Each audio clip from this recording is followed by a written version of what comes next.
प्रथम स्कंद में कि हे भगवान, उस नारद जी से पूछ रहा है कि सृष्टि किसने रची, कैसे रची। नारद जी बता रहे हो मैंने अपने पिता से सुनी नो। तो उनको ज्ञान होता है व्यास जी को, तो वो अपने ही तरफ से लिखता और अपना ही ज्ञान बताता। तो यहां कहने का भाव ये है कि ये चारों वेद जो हैं, ये इनके अंदर परमात्मा परम धाम का पाने का ज्ञान नहीं है, उस परमात्मा की महिमा अवश्य लिखी है।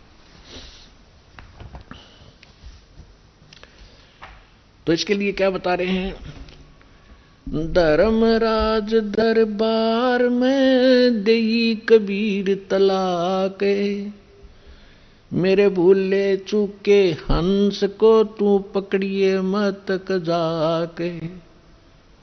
आदरणीय गरीबदास साहिब जी 10 वर्ष के बालक थे, अपने ही खेतों में अपने ही गऊओं को चरा रहे थे, उसके साथ और भी बहुत से उनके कुछ नौकर, क्योंकि गरीबदास जी के जो पिताजी थे बहुत बड़े किसान थे, लगभग 1300-1400 एकड़ जमीन थी। वो अपने ही खेतों में लगभग 100-150 गऊओं को चरा रहे थे, और भी गांव के कुछ निर्धन व्यक्ति अपने गऊओं को भी उन्हीं के खेतों में फरी चराया करते थे, वो वहां पाली गवाले थे। तो सतलोक से परमात्मा आए एक जिंदा महात्मा के रूप में, और उस गरीबदास जी को वहां एक कुंवारी गाय का दूध निकाला, परमात्मा ने कुंवारी गाय का दूध पिया, गरीबदास जी को मंत्र दिया प्रथम और वो दूध पिलाया। उसके बाद गरीबदास जी को लेकर के उनकी आत्मा को ऊपर ब्रह्मांड सब दिखाकर, ब्रह्मा विष्णु महेश धर्मराज का सब दिखा करके सचखंड ले गए। पीछे से संत आदरणीय गरीबदास साहिब जी 10 वर्ष के बालक को मृत जानकर चिता पर रख दिया था, अंतिम संस्कार करने वाले थे। उसी समय परमात्मा ने आत्मा को ऊपर से पूर्ण रूप परिचित करा के, सारा ज्ञान दिखा के, अपनी समर्थता से परिचित करा के वापस छोड़ दिया। तब उस 10 वर्ष के बालक ने उठकर जो आंखों देखा परमात्मा की महिमा गाई, वो इस प्रकार है। गरीबदास साहब जी बता रहे हैं कि जब मुझे परमात्मा यहां से लेकर गए, यहाँ के धर्मराज जो चीफ जस्टिस ऑफ वन ब्रह्मांड, एक ब्रह्मांड का जो चीफ जस्टिस है, जिसके सामने किसी की पार हिम्मत नहीं जाने की, उसके दरबार में जाकर के परमात्मा जब पहुंचे, अपने आत्माओं आप जी तो अभी बालक हो जाते मार्ग के, आपने तो अटपट सुन रखी है नकली संतों की, और अब आपको ज्ञान सुन पता चलेगा।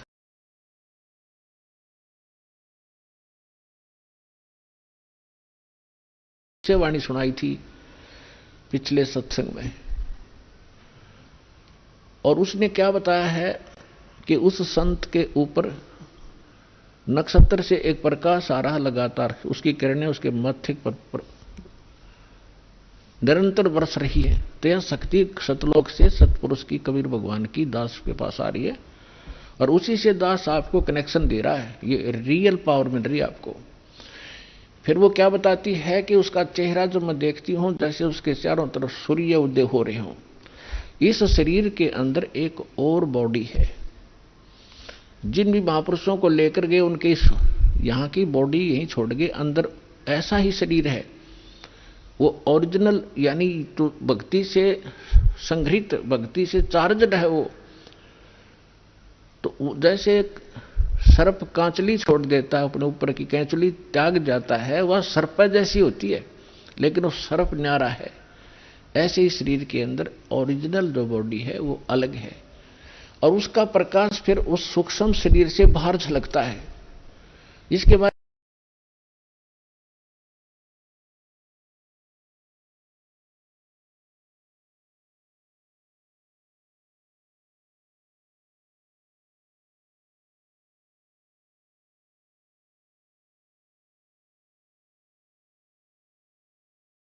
के लिख दिया, क्योंकि परमात्मा बड़े दयालु हैं, उनके हाथ में सब रिमोट है। यदि ये दास अनुवाद करता, दास अनुवाद करेगा वो तो कति 100% सही होगा, ये तो आप सत्य मान लेना, क्योंकि हमने सत्य का सहारा मिला हुआ है। हमारे को सत्य साहेब, सच्चे भगवान कबीर परमेश्वर का सिर पर पंजा प्राप्त है। और कुछ क्या करते हैं, एक मचान बना देते हैं ऊंचा, उस 100 को उस पर डाल देते हैं, पशु पक्षी ऊपर के पक्षी आदि खा लेते हैं। तो 4 प्रकार से अंतिम संस्कार यानी दाग दिया जाता है। तो परमात्मा कहते हैं, गरीबदास साहिब जी कहते हैं, इस देही को सतगुरु कहें, ये सब धुंधर ज्ञान, और 4 दाग आता नहीं वाकु सतगुरु जान। तो यहां क्या बता रहे हैं कि परमात्मा जब ऊपर लेकर गए गरीबदास जी को, तो परमेश्वर के शरीर से वहां जब उसने देखा ऐसी चमक थी, और धर्मराज अपनी सिंहासन पर विराजमान था, न्यायाधीश, परमात्मा वहां प्रवेश किया, एकदम वो कुर्सी छोड़कर खड़ा हो गया, सिंहासन छोड़कर, और ऐसे जैसे एक उच्च अधिकारी के सामने बहुत निम्न सत्र का अधिकारी करबद्ध होकर के सावधान हो जाता है, और वो डांट लगाता है उच्च अधिकारी छोटे अधिकारी को, अपना आदेश देता है अपनी लैंग्वेज में, और वो सब स्वीकार्य करता है, जो एक शिष्टाचार होता है। तो क्या कहते हैं, धर्मराज दरबार में देई कबीर तलाक, मेरे भूले चूके हंस को तू पकड़िए मत कजाक। है जिस धर्मराज के सामने ब्रह्मा विष्णु महेश की हिम्मत नहीं जाके को अपशब्द बोल दे, ये तो आप यही देख लो, अपने चीफ जस्टिस के सामने प्रधानमंत्री की हिम्मत नहीं, उसको जाके कुछ वहां प्रधानमंत्री के सामने भी सिंहासन नहीं छोड़ेगा चीफ जस्टिस। हाँ, राष्ट्रपति जब जाएगा उसने पद छोड़ना पड़ेगा राष्ट्रपति के लिए, हमारे राष्ट्रपति इतने सर्वमान्य होते।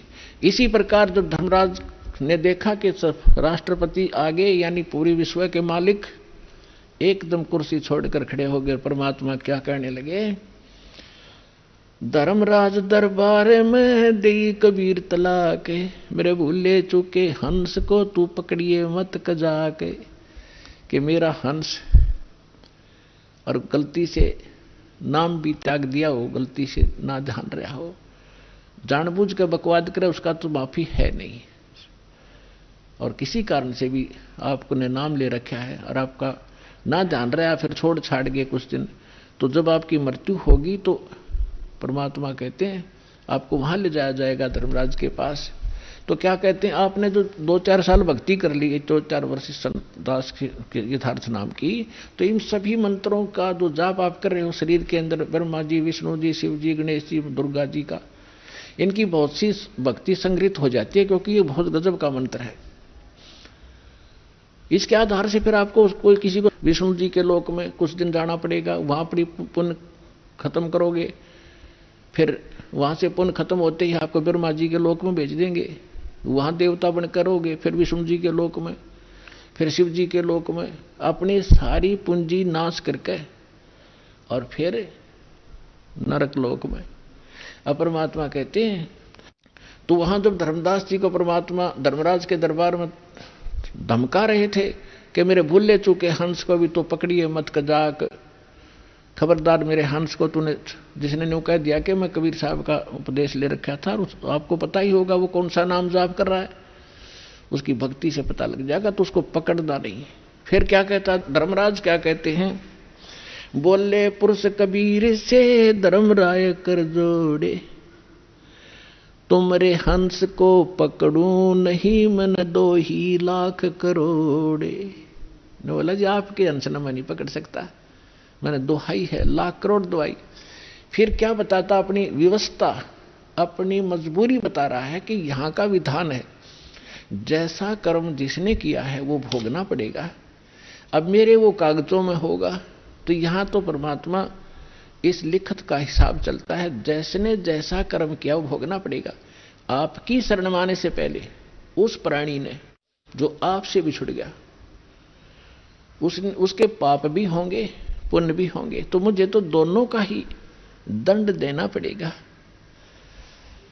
तो परमात्मा क्या कहते हैं, धर्मधारी जारी नरा और भांग तमखू खाई, यानी पहले कितनी गलती कर रखी है इसने, मद आहारी शराब पीने वाले, यानी और भी बहुत सी गलतियां जो कर दी हों, तमाकू भांग खाते हों, और पर्दा राग पर घर तकें, दूसरे की पत्नी में पूरी नीयत रखते हैं, दूसरे के घर को तकते हैं, यानी चोरी दाव लगाते हैं, उनको पकड़ूं के नहीं, आपकी शरण माने से पहले जिन्होंने जो गलतियां ये कर रखी हैं दाता, उनको पकड़ूं के नहीं। मदहारी जारी नरा जो भांग तमाखू खाही, पर दारा पर घर तक जिनको लो अकनाही। धर्मराय विनती कर सुनियो पुरुष कबीर, हे भगवान कबीर सुनियो, जिनको तो पकड़ने पड़ेंगे और जड़नी पड़े जंजीर। अब परमात्मा क्या कहते हैं,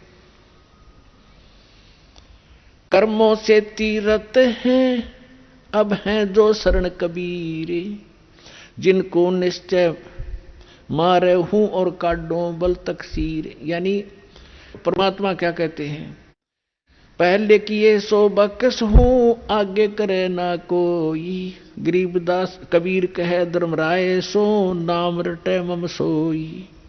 ये करम वरम ब्रह्मंड के मैं पल में करहूं नेश, जिन हमरी दो ही दई सो करो हमारे पेश।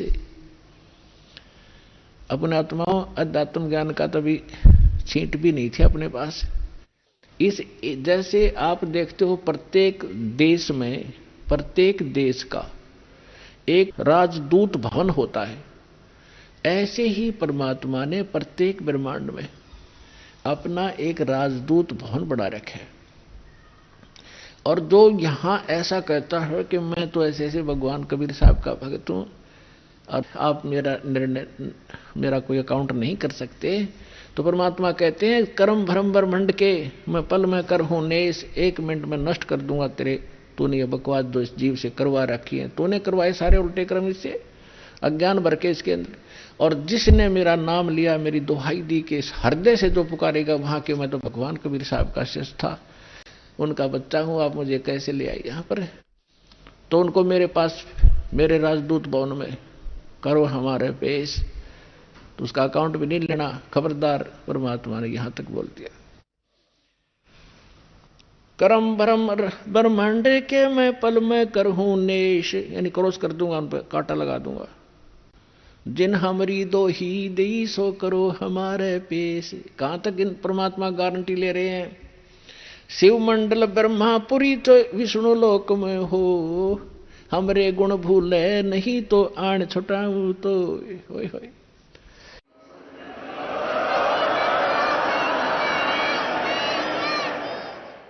पुण्यात्माओं, आप ऐसे समर्थ की शरण में आगे हो,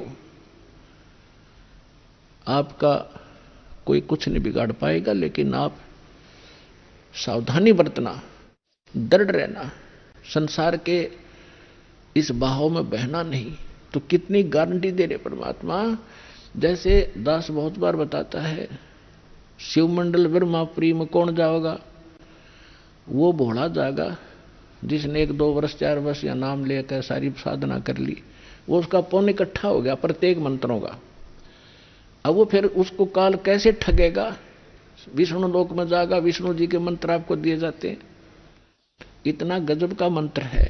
एक का मंत्र का घना लाभ रहता, 108 डेली करते हो, तो वहां जाके विष्णु के लोक में आपका अलग से व्यवस्था की जाएगी। इतने धनी हो गए आप इस मंत्र से। और विष्णु के लोक में देवता बन जाओगे, रेस्ट हाउस में, वहां रेस्टोरेंट बना रखा है जैसे स्वर्ग के इसका, वहां रहोगे और जेब कटेगी आपकी। और आपका वहां ये गुण याद आ जाए कि हम तो गलती कर गए, हमने तो पूंजी अपनी खराब नहीं करनी थी, हमने तो इस सतलोक जाना था, या गलती बन गई। कहते वहां भी अगर हृदय से पुकारेगा दो व्यक्ति, जो गुरुद्रोही ना हुआ हो, गुरुद्रोही वो होता है नाम भी छोड़ जा और गुरु जी की निंदा करता अंडा जगह जगह घूमे, वो उसका तो नाश परमानेंट हो गया, वो तो खत्म सदा के लिए, कभी मनुष्य जीवन भी नहीं पाएगा आगे से, बहुत युगों तक।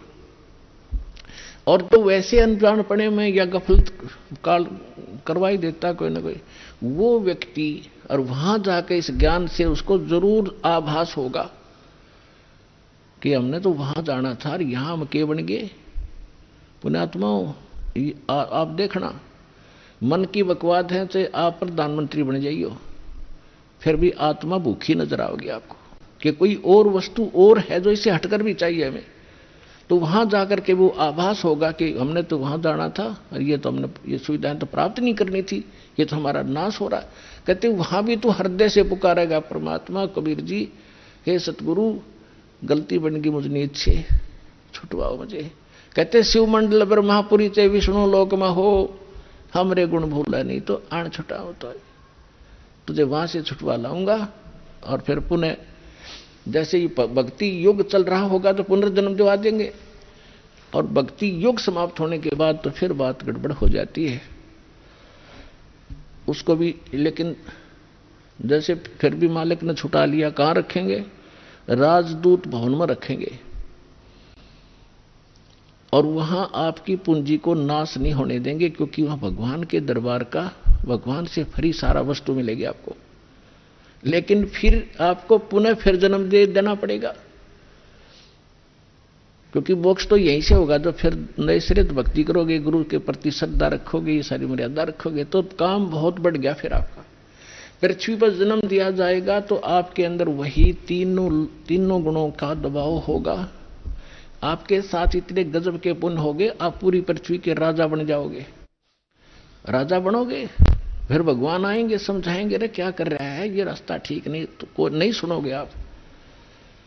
हमने धक्के खाते आ रही, तो इतना संग जन्म हो गया, हमने आप भटकता नहीं, हम सुनते नहीं भगवान की। पाप को सुनाने का तरीका दाता ने यूं अपनाया कि कलयुग में यूं कति पूंजी हीन हो लेगा, भक्ति इसकी रह को ना, इसकी दुर्गति शुरू होगी, और यूं सब जगह धक्के खा लेगा। जिन पूजाओं को श्रेष्ठ मानता था और जिन भगवानों को समर्थ मान रहा था, वहां भी इनको सहारा नहीं मिलेगा। फिर मेरे पास आएंगे तो यहां तो मालिक है, समर्थ है, आते सुख भी दूंगा, इनकी बुद्धि ठिकाना होगी, हाँ भगवान है तो यहां है। और फिर इनको मंत्र सुनाऊंगा, इनको फिर से चार्ज करूंगा। लेकिन पुण्यात्मा वो समय घना बढ़ा दिया आपने, तो यह गलती इब का ना करियो। नाम लो, दृढ़ रहो और भक्ति करो, कल्याण करवाओ।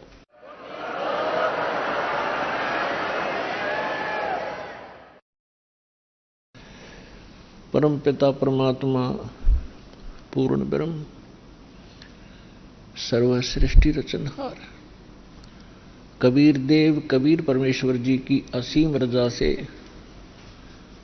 आप चंद पुण्यात्माएं परमात्मा की महिमा सुनने के लिए उपस्थित हुए। जिन पुण्यात्माओं पर परमात्मा की विशेष रजा होती है, उन्हीं को इतना समय मिलता है, अन्यथा ये काल भगवान इस प्राणी को अपने जाल में ऐसे तरीके से फंसा चुका है कि इस जीव को मृत्यु तक ये आभास नहीं होता कि मैं कर क्या रहा हूं, मुझे करना क्या चाहिए था। जिस संपत्ति को मैं जोड़ रहा हूं, जिस परिवार को मैं अपना मान बैठा हूं, जिस स्थान को मैं अपना समझता हूं, इसमें मैं रहूंगा कितने दिन। फिर हमारा एक ऐसा समाज बना दिया, हम उस परंपरा को देखकर संतुष्ट हो जाते हैं कि ये सबके साथ ऐसा ही हो रहा है, मृत्यु हो जाती है, कभी भी मर जाते हैं, कोई बात नहीं, चलेगा, क्योंकि हमारे पास कोई विकल्प नहीं था।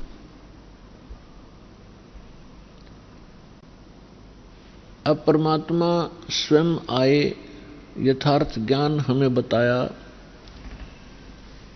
तो हमारी कुछ आंखें खुली, क्योंकि ज्ञान से ही एक सतर्कता आती है, ज्ञान से ही रुचि बनती है, ज्ञान से ही दिशा बदलती है। और ज्ञान अधिकारी के मुख से उच्चरित होगा तो वो असर भी करता है।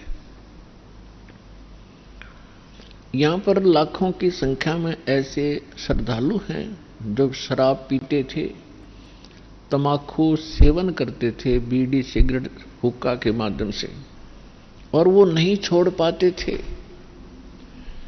ये शिक्षा माता पिता और भी सभ्य समाज के लोग कहा करते हैं कि भी शराब नहीं पीनी चाहिए, तम्बाकू नहीं पीना चाहिए, अच्छी बात नहीं, लेकिन वो खुद भी पी रहे होते हैं। तो कहने का तात्पर्य है कि ये काल भगवान, ये ब्रह्म ज्योत स्वरूपी निरंजन, जिसको ऋषि महर्षि ब्रह्म कहा करते थे, और वो ब्रह्म साधना करके अपने आप को सबसे सुपीरियर माना करते थे, इसने इस जीव को ऐसे ढंग से फंसा लिया और ये विकार ज्यादा करवाता है। इसने अपना एक मन एलिमेंट छोड़ दिया आत्मा के साथ में। आत्मा को आवश्यकता है परमात्मा की महिमा की, परमात्मा के गुणगान हो, इसको उसकी आवश्यकता है। और ये मन इसके ऊपर प्रधान बना दिया, इसको डरा धमका के रखता है, भयभीत रखता है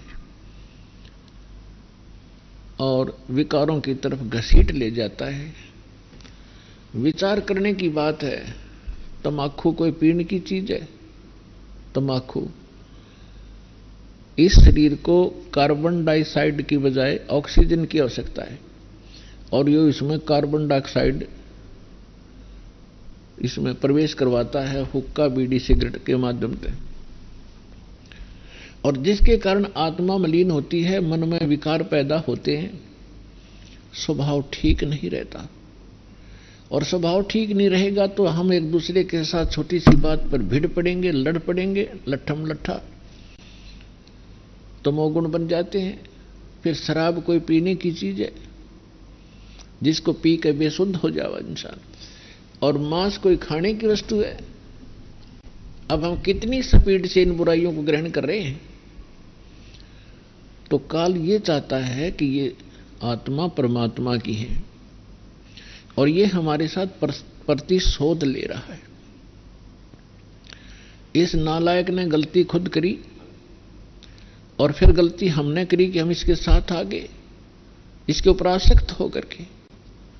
इसने वहां ऐसी गलती करी जो ऐसे सच्चे लोक में अलाउड नहीं। एक युवा लड़की के ऊपर बदनीयत की और जिसका दंड इसको मिला कि वहां से निष्कासित किया गया। हम इसके साथ पहले ही चिपक चुके थे तो हम भी यहां फंस गए। तो इसने गलती स्वयं की और अक्षुब्ध भगवान से हो गया। हम उसके बच्चे परमात्मा के इसके साथ आ गए। इसने हमारी वो दुर्गति कर रखी है जिसमें आपकी या भांग उतर जाएगी या काल की भांग, जिसको तुम एक श्रेष्ठ काम समझ रहे हो, कोठी बनाना, बंगले बनाना, ब्याह शादी में बकवाद करना, गोटी लगाना। और ये ज्ञान जब आपके हृदय में समाएगा तो पता चलेगा आपको आप कैसा जीवन जी रहे हो।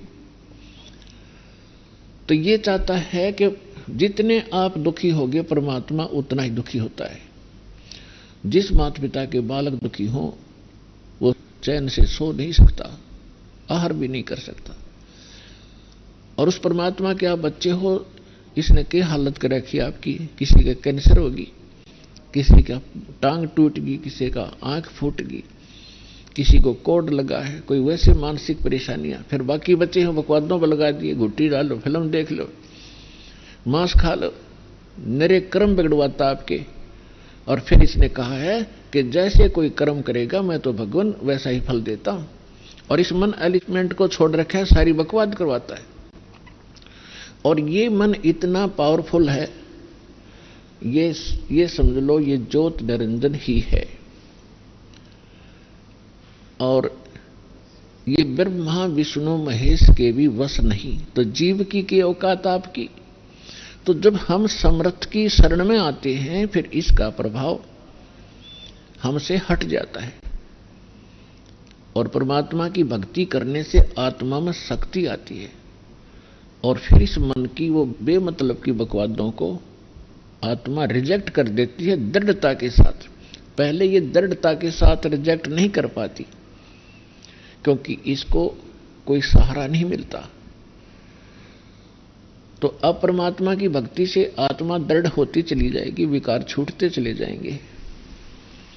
और आपके अंदर एक विशेष विनम्रता और सद्भावना उत्पन्न होती चली जाएगी, जो भक्त के लक्षण होते हैं। तो पुण्यात्माओं, सत्संग में वही पुण्यात्मा आती है जिनके बहुत ही जन्म जन्म के घने पुण्य आपके साथ है। इस काल भगवान ने ऐसी व्यवस्था कर रखी है, आजीवन मर जाता है 2 रोटी के लिए इस पेट के जोड़ जुगाड़ में, और 100 साल बर्बाद करके प्राणी चला जाता है, ये पूरा नहीं होता। और परमात्मा अगर हमारे साथ हो जाए,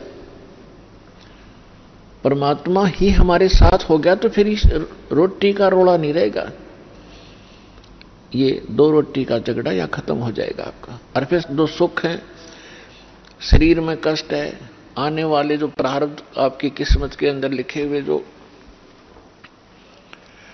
आने हैं संकट, और वो भी टल जाएंगे। तो सौभाग्य आपका, आप सतलोक आश्रम बरवाला, जिला हिसार, हरियाणा में पहुंचे हो। ये कितने दयालु हैं भगवान आपके। ये वो परमात्मा है जिसमें ये सर्वगुण संपन्न है, विद्यमान है। तुमेव माता च पिता तुमेव बंधु च सखा तुमेव विद्या च द्रविणम तुमेव सर्व मम देव देव।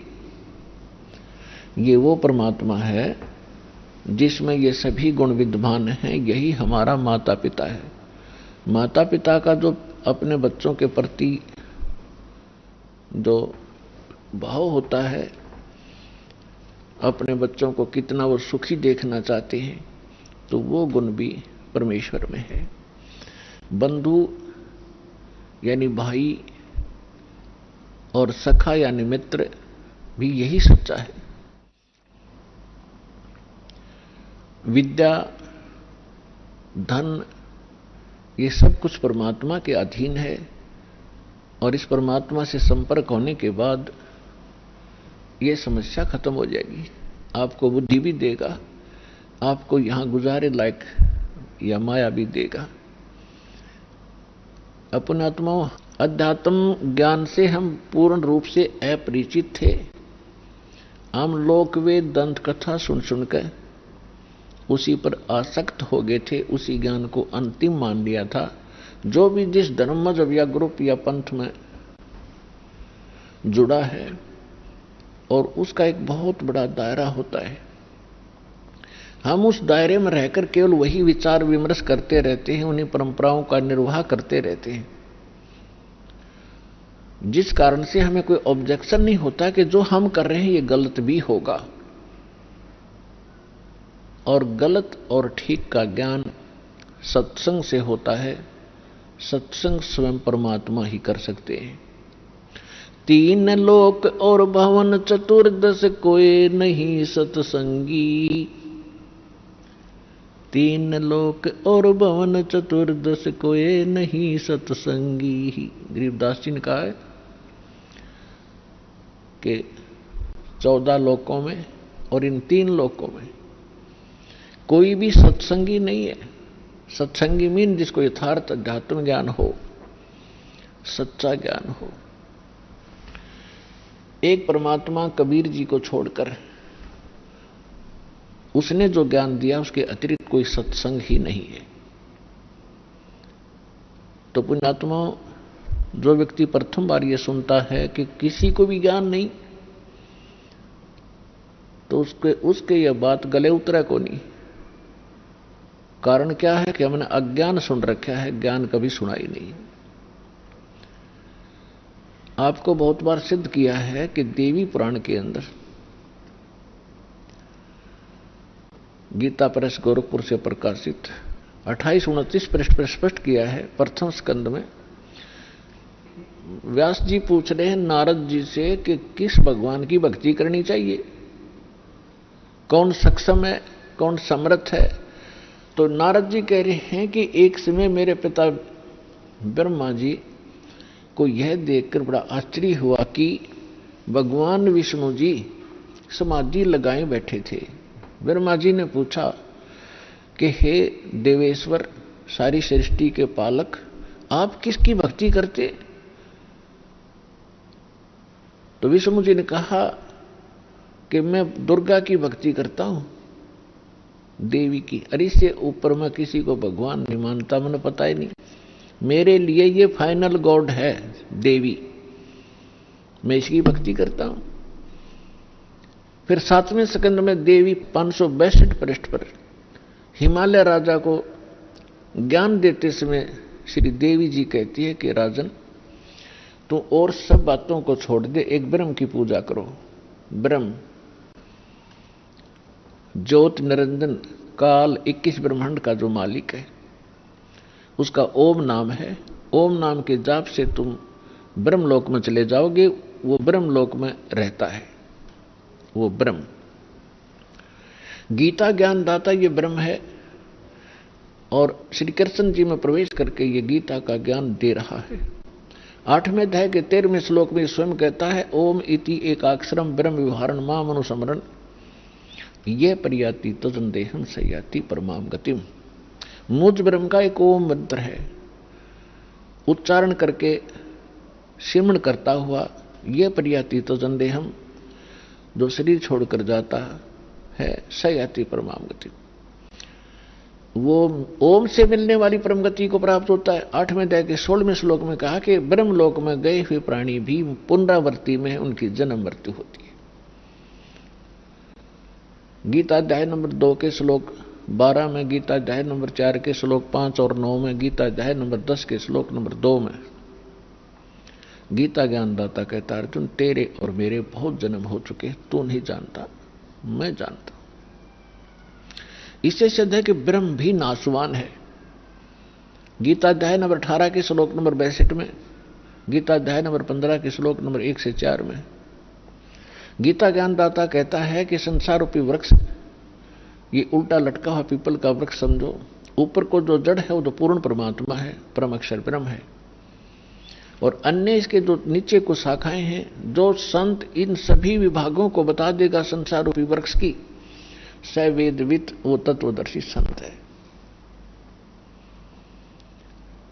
उसके पश्चात परमेश्वर के उस परम पद की खोज करनी चाहिए। तत्वदर्शी संत के मिलने के उपरांत तत्व ज्ञान रूपी इस शस्त्र से अज्ञान को काट के, यानी इसको अच्छी तरह समझ कर उसके पश्चात परमेश्वर के उस परम पद की खोज करनी चाहिए, जहां जाने के बाद साधक फिर लौटकर कभी संसार में नहीं आते। 18वें अध्याय के 62वें श्लोक में कहा कि अर्जुन तू सर्वभाव से उस परमेश्वर की शरण में जा, उसकी कृपा से तू परम शांति को और सनातन परम धाम यानी शाश्वत स्थान अमर लोक को प्राप्त होगा, जहां जाने के बाद साधक फिर लौटकर कभी संसार में नहीं आते, उनकी जन्म मृत्यु नहीं होती। तो पुण्यात्माओं, इसे सिद्ध हो गया कि न ब्रह्मा को ज्ञान, न नारद को ज्ञान, न व्यास को ज्ञान। व्यास जी इज द राइटर ऑफ 4 वेद, 18 पुराण, श्रीमद् भगवत गीता, इन सब का राइटर है, लेकिन उसको स्वयं नहीं पता कि परमात्मा कौन है। विष्णु जी को नहीं मालूम, वो दुर्गा को सर्वश्रेष्ठ मानता है, और दुर्गा जी कहती है ब्रह्म की पूजा करो, ब्रह्म कहता है परम अक्षर ब्रह्म की पूजा करो। तो ये ज्ञान परमेश्वर देता है, और इससे सिद्ध हो जाता है 3 लोक और भवन चतुर्दश कोई नहीं सत्संगी। उस सत्संग को सुनाने के लिए परमेश्वर आते हैं। परमात्मा चारों युगों में आते हैं। पुण्यात्माओं, आज तक आप श्रद्धालु हो, भगवान के लिए लगे हुए हो, परमात्मा की भक्ति भी करते थे, रामायण महाभारत की कथाएं भी सुनने में रुचि खूब रखते थे, लेकिन वो अज्ञानी गुरु, वो संत मंडलेश्वर आचार्य, शंकराचार्य, ब्राह्मण हमारे को लोक वेद सुनाया करते थे। वो सत्यनारायण कथा सुनाया करते थे श्री विष्णु जी को आधार मानकर। सत्यनारायण का अर्थ होता अविनाशी परमात्मा। और श्री देवी भागवत के अंदर 3रे स्कंद में सचित्र मोटा टाइप गीता प्रेस गोरखपुर से प्रकाशित के 123 पृष्ठ पर श्री विष्णु जी कहते हैं अपनी माता दुर्गा की महिमा गाते हुए, तुम शुद्ध स्वरूपा हो, ये सारा संसार तुम इसे उद्भासित हो रहा है। मैं ब्रह्मा और शंकर आपकी कृपा से विद्यमान है। हमारा तो आविर्भाव माने जन्म, तिरोभाव माने मृत्यु हुआ करता है। हम नित्य नहीं है, हम अविनाशी नहीं है, आप ही नित्य हो। जैसे इनकी बुद्धि काम कर रही थी, आप प्रकृति देवी हो। भगवान शंकर भी कहते हैं कि हे माता, यदि भगवान विष्णु के बाद उत्पन्न होने वाले ब्रह्मा भी आपके पुत्र हैं, तो मैं तमोगुणी लीला करने वाला शंकर क्या आपकी संतान नहीं हुआ? अर्थात मुझे भी जन्म देने वाली तुम ही हो। और ये हमारे शंकराचार्य आचार्य, ये नकली गुरु ब्राह्मण है। ब्रह्मा विष्णु अजर और अमर हैं, सर्वेश्वर हैं, कोई माता पिता नहीं है। खाक पड़ा इन्हें सदग्रंथों को। ये खाक टीचर थे जिसने सिलेबस का ज्ञान नहीं, मूर्ख बना रखा था हमारे को। इस अज्ञान को हटाने के लिए स्वयं परमेश्वर आते हैं। चारों युग में मेरे संत पुकारे, कोक कहा हम हेल रे, हीरे माणक मोती बरसे, ये जग चुगता ढेल रे। चारों युग में परमात्मा कहते हैं हम आए हैं और अच्छी आत्माओं को मिलते हैं, उनको तत्व ज्ञान से परिचित कराते हैं। फिर वो मुझसे परिचित होकर के वो महापुरुष भी मेरी महिमा को यथार्थ रूप में सुनाते हैं, लेकिन कोई सुनने वाला नहीं होता, क्योंकि अज्ञान घना होता है। और परमात्मा कहते हैं हम भी, मैं भी आता रहता हूं प्रत्येक युग में भिन्न भिन्न रूप बनाकर। और ये हमारे ज्ञान को ना सुन करके हम यथार्थ ज्ञान, यथार्थ भक्ति विधि रूपी हीरे मोती लालों की वर्षा करते रहते हैं, जगह जगह ज्ञान सुनाते हैं। लेकिन ये भोली आत्मा हीरे मोती लालों को ना पहचान कर उनको ठोकर मारकर कंकरों की गठड़ी बांध कर वजन उठाए फिर रहे हैं। हम जो साधना कर रहे हैं बड़ी श्रेष्ठ है। गीता अध्याय नंबर 16 के श्लोक 23 और 24 में स्पष्ट कर दिया है कि शास्त्र विधि को त्याग कर जो मनमाना आचरण करते हैं, मनमानी पूजाएं करते हैं, उनको न तो सुख होता है, न उनका कोई सिद्धि प्राप्त होती है और न ही उनकी गति होती है। फिर साधना करते किस लिए? अब जितने भी हमारे धर्म गुरु हिंदू धर्म के क्या नाम देते? ओम नमः शिवाय, ओम नमः भगवते वासुदेव, हरे कृष्ण राधे राधे श्याम मिला दे, राम राम हरे हरे, सहस्रनामा विष्णु जी का।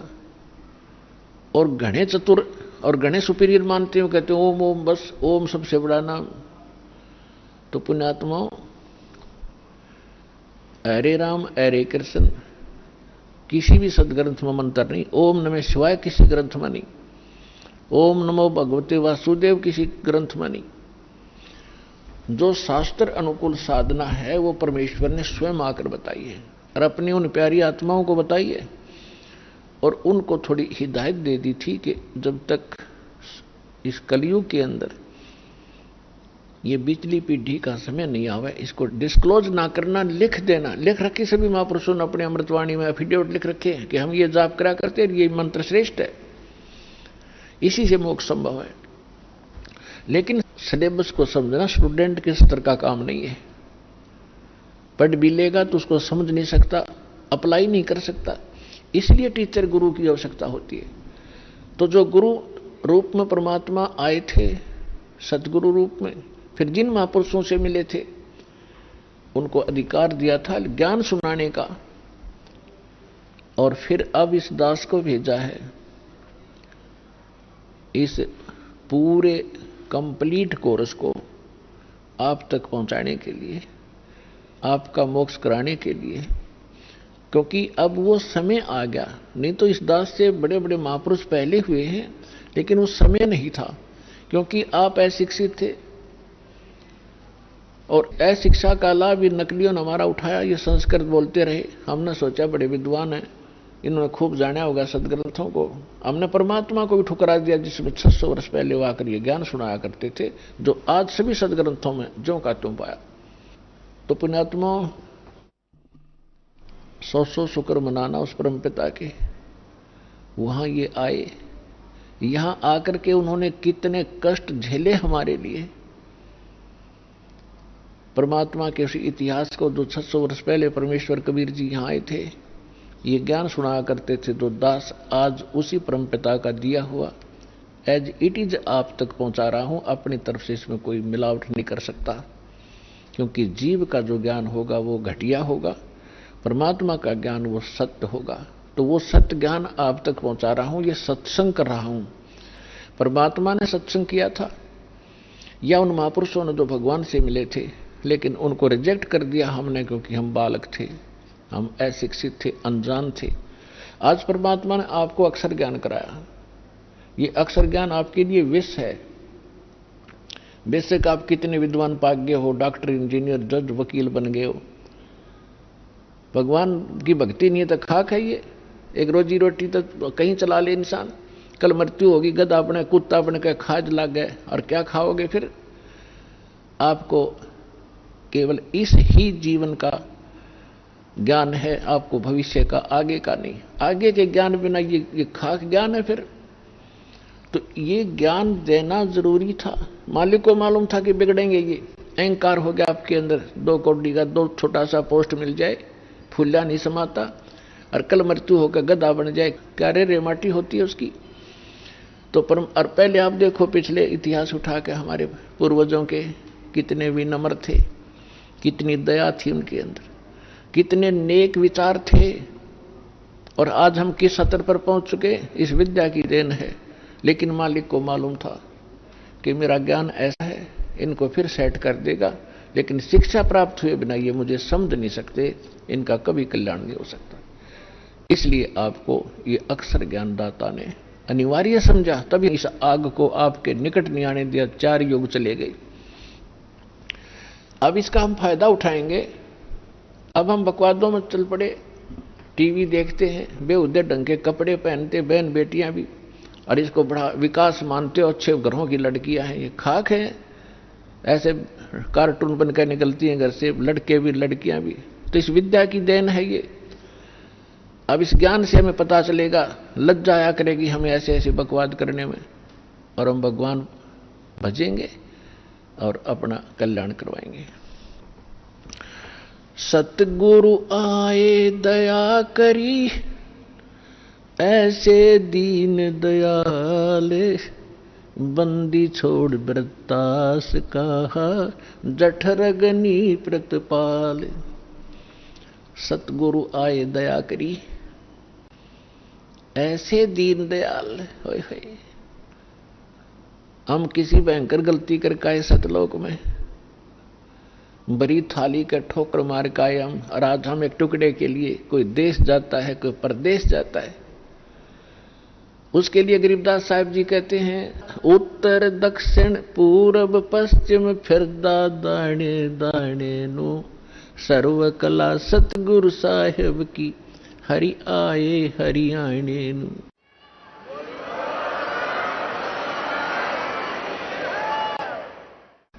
अपने आत्माओं, जो गुरु बचन पर डट गए कट गए फंद 84 के,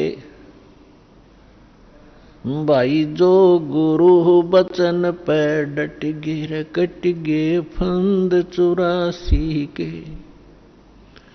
भाई जो गुरु बचन पर डट गए कट गए फंद 84 के, कट गए फंद 84 के, कट गए फंद 84 के, भाई जो गुरु बचन पे डट गए कट गए फंद 84 के। वस्तु मिली ठोड़ की ठोड़ मिट गई, मन पापी की दौड़। वस्तु मिली ठोर की ठोड़ मिट गई, मन पापी की दौड़। ये भरम मिटे मथुरा काशी के, भरम मिटे मथुरा काशी के, भाई जो गुरु बचन पे डट गे रकट गे फंद 84 के। पुण्यात्मा, गुरु का वचन पालन करना इस भक्ति मार्ग में अति अनिवार्य है। और गुरु केवल वही ज्ञान और वही आदेश देता है जो आपके हित में होते हैं। एक भक्त कह रहा था जी, उसने कभी प्रश्न किया होगा, दास को तो इतना ध्यान नहीं रहता क्योंकि लाखों की संख्या में एक महीने में भक्त मिलते हैं। 5 वर्ष पहले उसने दीक्षा ली थी 2008 में। वो कह रहा था जी मैं अमेरिका जाने की तैयारी कर रहा हूं। तो उसने अभी बताया, कहने लगे जी आप ये बोले कि भाई आड़े यही अमेरिका बना दूंगा जब तू विश्वास करेगा। तो वो आज बता रहा था जी मुझे ऐसे दया कर दी दाता ने, समय पर टूक नहीं था, कर्जा सिर पर बहुत गना था। आइए अब हम उन श्रद्धालुओं के अनुभव जानते हैं जो जगत गुरु तत्वदर्शी संत रामपाल जी महाराज जी से दीक्षा प्राप्त कर चुके हैं तथा उनके द्वारा बताए गए भक्ति मार्ग पर चल रहे हैं। नमस्कार सर। सत साहिब सर। सर क्या नाम है आपका? मुझे दास का नाम जगदीश दास। कहाँ से आए सर आप? सर मैं एमपी गुना से आया हूँ। संत रामपाल जी महाराज से नाम दीक्षा कब ली आपने? संत रामपाल जी महाराज जी से नाम दीक्षा 22/9/2013 को ली दास ने। संत रामपाल जी महाराज से नाम दीक्षा लेने से पहले क्या आप कोई भक्ति साधना करते थे? जी, संत रामपाल जी महाराज जी से नाम दीक्षा लेने से पहले दास ब्रह्मा विष्णु शिव जी दुर्गा गणपति एवं सभी देवी देवताओं की भक्ति किया करते थे। नव दुर्गा जी का व्रत किया करते थे, शिवरात्रि को उपवास व्रत किया करते थे और सभी तरह के सुंदरकांड किया करते थे। मंदिर में सुंदरकांड करने जाया करते थे, सभी तरह के व्रत उपवास किया करते थे। तो सर देवी देवताओं की इतनी भक्ति की, 9 दुर्गों के इतने व्रत किए, उनसे आपको क्या क्या लाभ हुए? उनसे लाभ तो कुछ नहीं हुआ। मैं मंदिर में जब सुंदरकांड करने के लिए जाते थे तो वहां से हम गांजा लगाना और सीख गए। वह गांजा पीते थे, गांजा पीने के बाद सुंदरकांड करते थे। इससे पहले भी हम नशा तो सभी करते थे और वहां से गांजे की शुरुआत और हो गई। नशा करते करते हम यहाँ तक हो गए कि मेरा वजन मात्र 46 किलो वजन रह गया था। यही भक्ति करते करते मेरे चाचा जी का सन 2011 में शांत हो गए मेरे चाचा जी। ये भक्ति करते करते तो मेरे मन में इस बात का एक जगह बनी रहती थी। बार बार सोचा करता था कि इस भक्ति को करते करते कि मेरे चाचा जी नहीं रहे, ये कैसी भक्ति है। वो जबकि रामायण जी भी पढ़ते थे, वो सब करते थे। तो सर फिर आप संत रामपाल जी महाराज की शरण में कैसे आए? संत रामपाल जी महाराज जी की शरण में हम जब मैं घर पर रहता था तो बीड़ी सिगरेट जर्दा सुपारी गुटखा दारू पीना मांस खाना सभी विकार मेरे अंदर थे। मैं ताश खेलता था। कई बार मेरे पिताजी ने मेरे पैर भी पड़े हैं कि बेटा तू दारू छोड़ दे। बहुत तरह तरह से समझाया, लेकिन मुझे एक आदत नहीं छूट रही थी। उस कारण से मुझसे कोई नशा नहीं छूट रहा था। तो पिताजी ने डांट फटकार लगाई। डांट फटकार के कारण मैं गुनाह आ गया। मैंने छोटा मोटा मूंगफली का काम करना चालू किया। मूंगफली का काम करते घनश्याम जी हैं, एक घनश्याम जी राठौर हैं जो सकतपुर रोड पर रहते हैं, उनका मकान का काम लगा था। वहाँ पे हम बैठ कर गांजा पीने लगे। गांव पे गांजा पीते थे, वही गांजा गांव पे वहाँ पे पीने लगे गुना। गांजा पीने के बाद हम 10-12 लोग वहाँ पे बैठने लगे। हर रोज शाम को गांजा पीते थे। एक रोज एक जय गुरुदेव वाले भैया हैं जिनका नाम दयाराम ओझा है, जो छावनी गुना में रहते हैं। उनने एक न्युगरा के विषय में एक बात करी कि जो एक न्युगरा पे जो पाप है जो धरती में इस किसी प्राणी के ऊपर नहीं है। न्युगरा क्या होता है? कि न्युगरा वो होता है जिसका कोई गुरु नहीं है। मुझे इतना ज्ञान नहीं था कि गुरु क्या होता है क्या नहीं होता। मैंने तो वो सुना था कि गुरु नाम दीक्षा दिलवाते हैं, जो बहन भैया बना लेते हैं। गुरु जो नाम दीक्षा दिलवाते हैं वही गुरु होते हैं। मैंने यही सुना रखा था। तो इसके बाद हमारे मन में एक प्रेरणा जागी कि अपन गुरु बनाएं। गुरु बनाने पर जब एक घनश्याम जी जो राठौर जी हैं, उनके गांव पे एक राजू सेन थे। वो राजू सेन जी गांजा पीते थे बहुत जोर से। वो राजू सेन जी एक पुस्तक लाए थे, सतलोक आश्रम बरवाला संत रामपाल जी महाराज जी का जहाँ हिसार जिला में आश्रम है, वहां से ज्ञान गंगा पुस्तक लेके आए थे। तो हमारे मन में विचार थी पूर्ण गुरु के विषय में जानने की। तो पूर्ण गुरु की वो पुस्तक लेके आए थे। तो उस पुस्तक में हमने क्या देखा, उस पुस्तक में ब्रह्मा विष्णु शिव के माता पिता की जानकारी थी, माता दुर्गा के पति की जानकारी थी, जो हमारे अंदर कुछ कसक थी उस सभी प्रश्नों की उनकी उस पुस्तक के अंदर जानकारी थी। जब हमने वो पुस्तक हमारे पास आई तो वो पुस्तक भी पढ़ते रहे हम, और जो दयाराम जी ओझा थे उनकी जो जय गुरुदेव की पुस्तक थी हमने कुछ समय तक वो भी पढ़ी, और एक दो बार हम उनके छोटे घर पे जो सत्संग होता है उसमें भी गए। तो मैंने मेरे मन में एक धारणा बना ली कि मैं जय गुरुदेव जी से नाम दीक्षा लूंगा। लेकिन ज्ञान गंगा पुस्तक पूर्ण तरीके से और भी पढ़ी तो उसमें पाया कि ब्रह्मा विष्णु शिव के कोई माता पिता हैं। अभी तक मैंने सभी पंथों में सभी धर्म गुरुओं के मुंह एक ही यही सुना है कि कोई ब्रह्मा विष्णु शिव के माता पिता नहीं है, और ब्रह्मा विष्णु शिव ही सर्वेश्वर हैं, महेश्वर हैं। पर मन के अंदर एक कसक जगी। कसक क्या जगी, पहले तो मैं जो पुस्तक लाए थे भैया उनसे नाराज हुआ, उनसे कहा कि आप कहाँ से लाए हो ये पुस्तक, आपने कैसे बना ली, क्या कर लिया, तुम ब्रह्मा विष्णु शिव के माता पिता बताते हो, तुम तो नास्तिक हो। जब ये गुस्सा करते करते उनने कहा भगत जी आप पुस्तक अगर आपको बुरी लग रही है हमारी हमको दे देना, कोई हमने आपसे पैसे नहीं लिए हैं, आप एक बार उस पुस्तक को पढ़ें। तो जो घनश्याम जी थे वो और हम एक रोज ज्ञान गंगा पुस्तक पढ़ रहे थे, इतने में एक पीछे से गाय आई।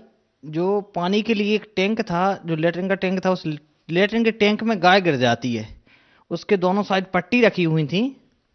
वहां पे कोई भाई नहीं थे, कोई कम जनता थी।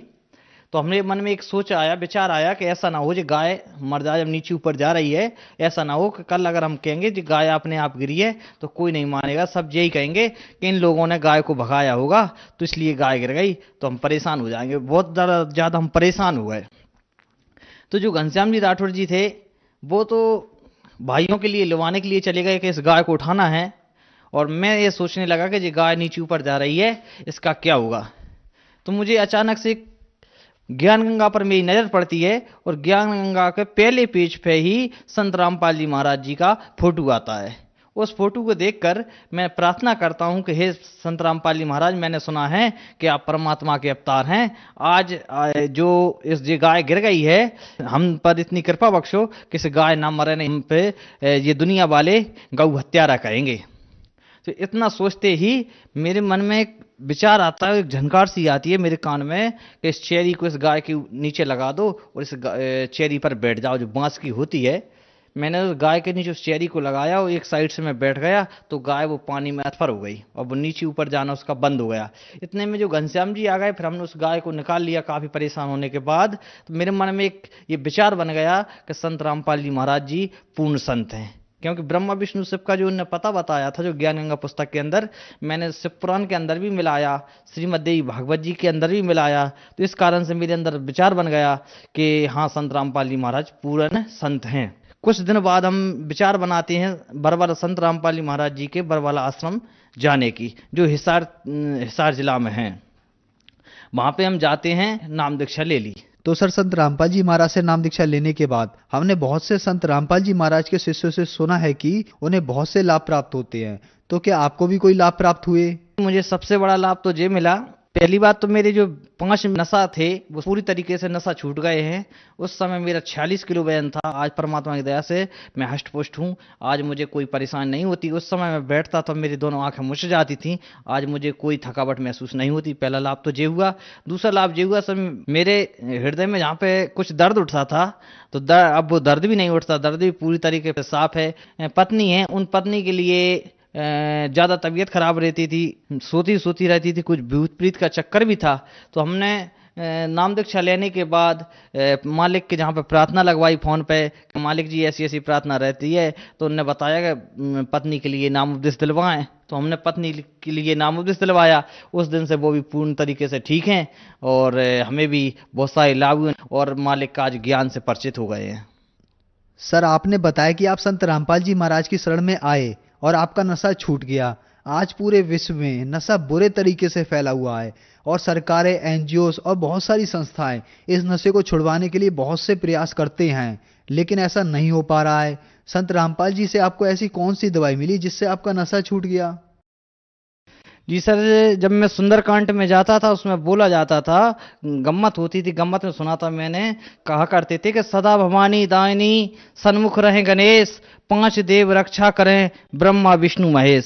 सर तो मुझे 5 देव का नाम तो सुना था मुझे, लेकिन 3 देव सुनने में आते थे कि ब्रह्मा विष्णु महेश। लेकिन संत रामपाल जी महाराज जी से दीक्षा लेने के बाद मैंने पाया है कि 5 देव उन्होंने बताए हैं कि जो 5 देव अपने शरीर में वास कर रहे हैं, किसी अन्य चीज में नहीं है। जहां जीव है शरीर में, वहां 5 देव वास कर रहे हैं। एक चीज और सुनी थी मैंने, जो रामायण जी के अंदर एक चौपाई आती है जो हर समय हिंदू भाई बोलते हैं, सब भाई बोलते हैं, मंगल भवने अमंगल हारी, द्रवहंस दशरथ अजर बिहारी। तो मैं एक मन में एक विचारधारा बनाता था कि इसका क्या अर्थ बनता है, लेकिन मुझे संत रामपाल जी महाराज जी की दया से प्राप्त हुई जानकारी के अनुसार उन्होंने समझाया कि मंगल यानी शुभ, भवन यानी शरीर, ये शुभ करने के लिए शरीर मिला है और इससे अमंगल कार्य कर रहे हैं। अमंगलहारी द्रवहंसो, जिसने ये शरीर दिया है, दशरथ जिसने 10 इंद्रियां हैं साथ में, दशरथ अजर बिहारी, वे परमात्मा खुद आपको लेने के लिए आएंगे। इस शरीर को शुद्ध रखें, जबकि हम भक्ति भी करते थे, इस शरीर को हमने शुद्ध भी नहीं रखा था। आज पूर्ण संत रामपाल जी महाराज जी की दया से कोई बीड़ी सिगरेट जर्दा सुपारी को हाथ भी नहीं लगाते। जो संत रामपाल जी महाराज जी मंत्र देते हैं सदग्रंथों के अनुसार, उन मंत्रों में इतनी शक्ति है कि उन मंत्रों के जाप करने से आसानी से सभी नशा छूट जाते हैं। और जो संस्था हैं और धर्मगुरु हैं, इनके पास ना तो ऐसी कोई शक्ति है, ना ऐसा कोई मंत्र है सदग्रंथों से प्रमाणित जिससे कोई नशा छूट सके। एक संत रामपाल जी महाराज जो 4 वेद, 6 शास्त्र, 18 पुराण, 11 उपनिषद से ज्ञान दे रहे हैं, उनके मंत्रों में इतनी शक्ति है, उनके मंत्र जाप करने से सभी नशा विकार पूरी तरह से छूट रहे हैं। तो सर, जो भक्त समाज आज आपको देख रहा है, आप उन्हें क्या संदेश देना चाहोगे? वैसे सर, मैं संदेश देने वाला होता तो कोई नहीं हूं, लेकिन मैं अपने आप में एक विचारधारा बनाता हूं, सोचता हूं कि जिस तरीके से संत रामपाल जी महाराज जी के शरण में आने से मेरे नशा विकार छूट गए हैं, भारत की युवा पीढ़ी आज पूरी तरह से नशे की तरफ चल रही है। भारत की युवा पीढ़ी को मैं एक संदेश देना चाहूंगा कि संत रामपाल जी महाराज जी का ज्ञान समझें। जो आज संत रामपाल जी महाराज पूरे विश्व के धर्म गुरुओं को ज्ञान चर्चा के लिए आमंत्रित कर रखा है, उनकी पुस्तकों को पढ़ें। पुस्तक पढ़ने के बाद अपना नशा विकार छुटाएं और इस भारत को विनाश की तरफ बढ़ने से रोकें, और संत रामपाल जी महाराज जी की शरण में आएं और उनसे नाम दीक्षा लें और अपना आप कल्याण करवाएं। सर, संत रामपाल जी महाराज से नाम दीक्षा कैसे ले सकते हैं? जो टीवी पे कई चैनलों पे सत्संग आ रहा है संत रामपाल जी का, उन चैनलों पर पट्टी आती है, पट्टी में नंबर आते हैं संत रामपाल जी महाराज जी के नाम दीक्षा केंद्रों के, नंबर से जानकारी लेकर नाम दीक्षा ले सकते हैं। एक पूर्ण संत रामपाल जी महाराज जी हैं जो आज शास्त्र के अनुकूल साधना बता रहे हैं। नहीं, सभी धर्म गुरु अपने ज्ञान गोटी लगा के जनता को ठगने का कार्य कर रहे हैं। और इस कबीर परमात्मा ने एक वाणी बोली, उसमें कहा है, कलयुग कठिन है, संत न चीने कोई, और कामी क्रोधी मस्खरा तिनका आदर होए। आज संत रामपाल जी महाराज शास्त्र के अनुकूल साधना बता रहे हैं तो लोगों को कड़वा लग रहा है, लोगों की धर्म गुरुओं की काली कमाई मारी जा रही है, इसलिए कड़वे लग रहे हैं। लेकिन संत रामपाल जी महाराज एक उपकार का कार्य कर रहे हैं, इसका पता सभी भारत के समाज को कुछ आगे चल के पता चलेगा, जब ये भारत विश्व में एक नाम अपना रोशन करेगा नशा विकार छोड़कर। धन्यवाद सर। सत साहेब।